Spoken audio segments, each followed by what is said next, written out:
Hey, this is Trish, and today is Sunday, so I wanted to talk a little bit about spirit and religion because I get a lot of questions from people about different spiritual paths and traditions and what's real and what isn't real and what's right and what isn't right. And so I wanted to start a series, and I'd already talked about this, but I wanted to start a series and talk about spirituality.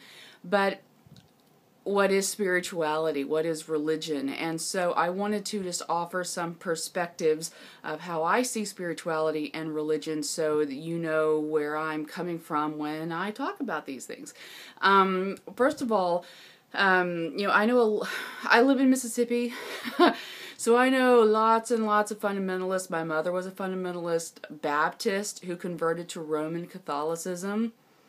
So you can imagine what my life was like when I was growing up.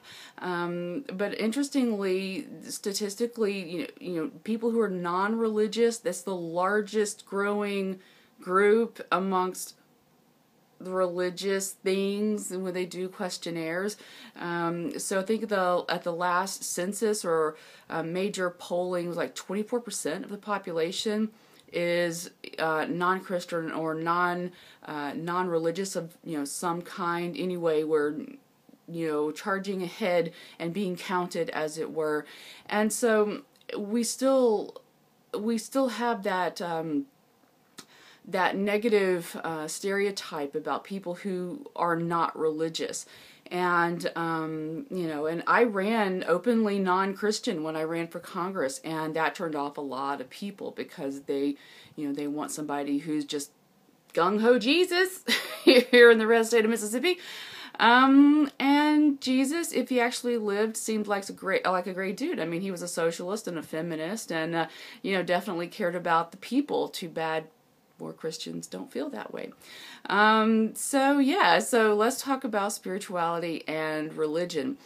Now, the word spirit, let's go to the root word because I love words. I love words. I'm a writer. I'm a lyricist, composer. Words are my thing. And I go to the meanings of words, not the connotations of words. And that's why I really want to do this entire video. It's just so we have a starting off point. The word spirit has the root word of spir, S-P-I-R, and it's from the Latin, and it means breath. Okay, so the spir has anything to do with breathing, right? And so the idea of being spiritual or taking in the spirit really comes down to the idea of spirit being this life-giving force. Because when you think about it, you have to have air. You have to be able to inhale and exhale. You have to do it. Like, you can go weeks without food. You can go days without water. You can only go a few minutes without air. You have to have oxygen. So the idea of once you put a divine meaning onto that, the idea of being spiritual, is the idea that you are taking in this divine life force. If you do yoga and you've heard prana, pranayama, it's about joining the breath with the body, but it's also joining this divine life force with you, because a lot of different traditions feel that we are spirit beings here on this plane to have physical experiences. And a lot of the Abrahamic Judeo-Christian mentality is that we are physical beings trying to have spirit interactions and spirit experiences with things floating off out there in the ether. And so I am one of those people who subscribes to the notion we are spirit beings who come here to have physical experiences. So the idea of spirit and being spiritual is that you feel that, or you think that there is a divine essence that is just a required and that is a part of you. And so if you don't feel that, well, then you don't feel that. That's your business. But for those of us who subscribe to spirituality rather than religion, spirituality has no dogma. Spirituality has no rules in that regard. It's that you feel that this is a life-giving force. The way oxygen is a life-giving force. And if you look at the word spear as a root word, you realize that to the ancients and to people who identify as spiritual, not religious, that this is necessary for them to feel these things or believe these things that they do on their path. For instance, spear, of course, means to breath and to breathe, as we just talked about, but to inspire means to take in. And we don't think of the word inspire in that regard, but that's literally what it means. So spire, to take in. Inspiration, S-P-I-R, inspiration is to take in this life-giving force. And then to release that, the Latin prefix ex means out. So to expire has a completely different connotation than what we're used to thinking. But this inspiration and expiration is absolutely necessary to life, because you have to inhale, right? You've got to get that oxygen in, you've got to get that carbon dioxide out, right? So this inspiration and expiration is necessary. And when you do this again and again and again, what's the prefix in Latin that means again? Re. So it's inspire, expire, and when you do it again and again and again, you respire. You have this process of respiration, or as we call it, respiration. That this is just this natural process. And so when you take that over to a spiritual perspective, it's just that your thoughts and your beliefs and your feelings, again, mind, body, spirit, that this is about what you think and what you feel. Has everything to do with you. So it can be kind of egotistical in a good way, because it's all about you. It's not about some guy who died on a cross 2,000 years ago. It's not about, some prophet. It's not about anything or anybody, specifically, unless you want it to be. So spirituality has a lot of freedom. So for a person who's just kind of stubborn and wants to do their own thing, spirituality is absolutely the way to go. Now, for religion is, comes from Latin words.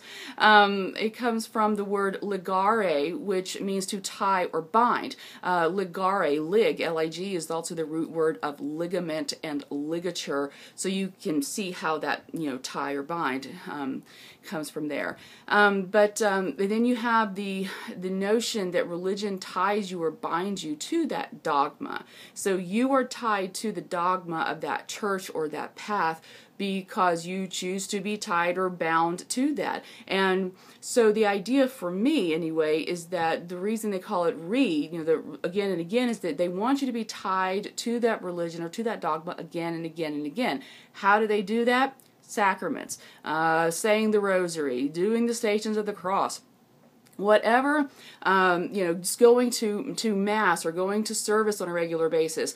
You have to have communion, a certain number of times, otherwise you're starting to, lapse, So the idea is religare. Religion is the process of tying or binding you to a specific dogma through these various sacraments or rituals or rites, so but it's doing it again and again and again, so you don't forget that you were tied to that dogma, and you better be tithing, got to get your wallet out at the same time to support that.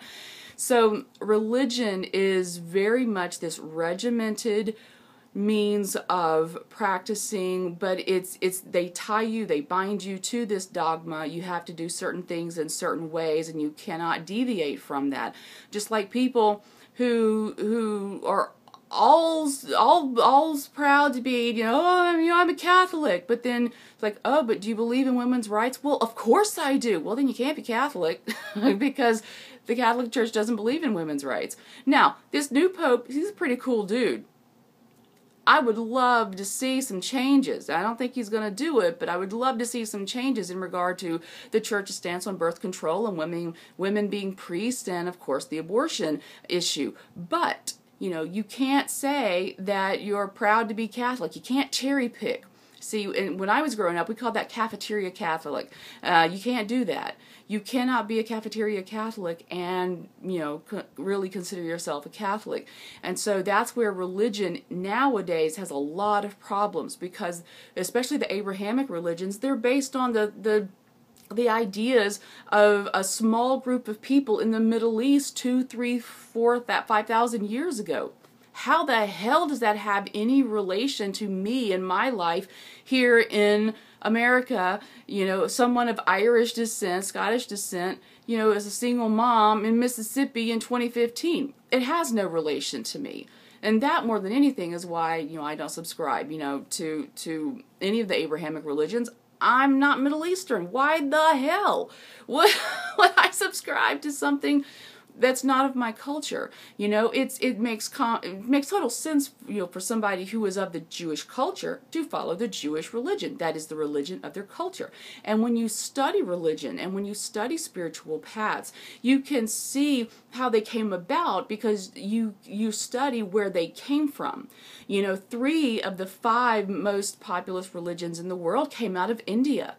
It's like, wow, Buddhism, Islam, and Hinduism, which isn't really what they call it over there. But anyway, we'll call it Hinduism for now. Those all came out of India. And so it's amazing that when you really start to look at the religion and the essence of the religion, you have to study the culture and the people and the country and the economics and the social strata. You have to study a lot of non-religious stuff in order to understand the religion and why that religion set up that dogma and set up those sacraments or rituals or rites, in order to, tie and bind the people to that deity or to that religion over and over again and again and again. Basically, spirituality is something you have within you and you make it for yourself, because it is literally whatever inspires you to have that belief system or that thought system. And religion is a man-made, man-constructed, outside, external from you construct, and you can choose, and you can be spiritual and religious at the same time. I think that actually might be, for some people, the best of both worlds, because they want the structure of religion. They want to be told what to think. They want to be told what to feel and what to do and how to go about that. And if you just, you just go about do all of this, well then, poof, you are good as gold. Or you can always buy your salvation, when they're selling indulgences. Yes, I have a very healthy disrespect for religion, because I think religion has been one of the most damaging and certainly one of the most horrific and murderous influences on the planet throughout the course of human history. When people say, oh, I respect all religions, well, you're an idiot, because you clearly haven't studied all religions, because especially the Abrahamic religions tend to be rife with intolerance, especially if you're focusing on the Old Testament, which, these Republican Christians in the United States tend to do to justify their misogyny, their racism, their homophobia, etc., etc., etc. So yeah, I mean, if you have never seen one of my videos before, this is your first introduction to me, well, hello. Yeah, I don't like religion for the most part. Now, there are some branches of Christianity that actually live and teach and preach according to Jesus' rules, and those really rock. I can tell you honestly, I've never met a Methodist I didn't like.